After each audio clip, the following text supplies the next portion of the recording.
Next we're going to break out the multi-segmental extension upper extremity component. First thing we do is we assess unilateral backwards bends, and by that, instead of doing the feet, we use the arms. So one arm up, I bend backwards each side.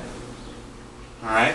If that's functional and non-painful, you likely missed something in the spine breakout, or there's a potential cervical spine involvement, so you'll want to take a look at those. Let's say that was still dysfunctional. Then what you would do next is you would check lat length. The way we do that is we flex the hips up and we let the arms completely relax. Ideally, the arms should lay flat on the plinth.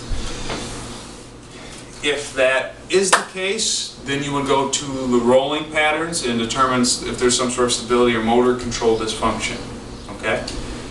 If that's not the case, let's say we don't get that full length, then we check them with the hips extended.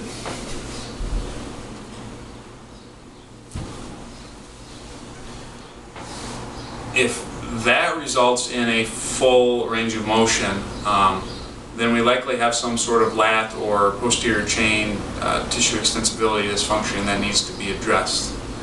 If it's still dysfunctional, then we need to go further into the breakout. And with that, we next look at the lumbar locked extension rotation with the hand behind the head.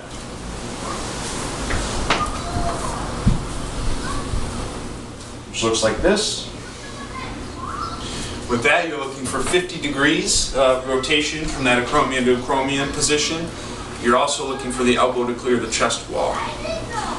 If that is the case and we have an FN there bilaterally, then you likely have some sort of glenohumeral or scapulothoracic stability motor control dysfunction. If you have some sort of dysfunctional or a painful pattern there, then we can help differentiate by checking the same movement with the arm behind the back this time, looking for that 50 degrees active and passive.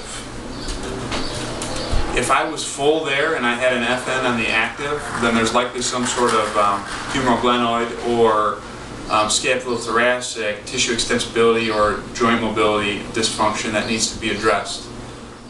If it wasn't full and I had full passive as opposed to active, we would think more stability motor control of the thoracic spine. If it was not full passively, then we would have some sort of tissue extensibility or joint mobility dysfunction of the thoracic spine that needs to be addressed first.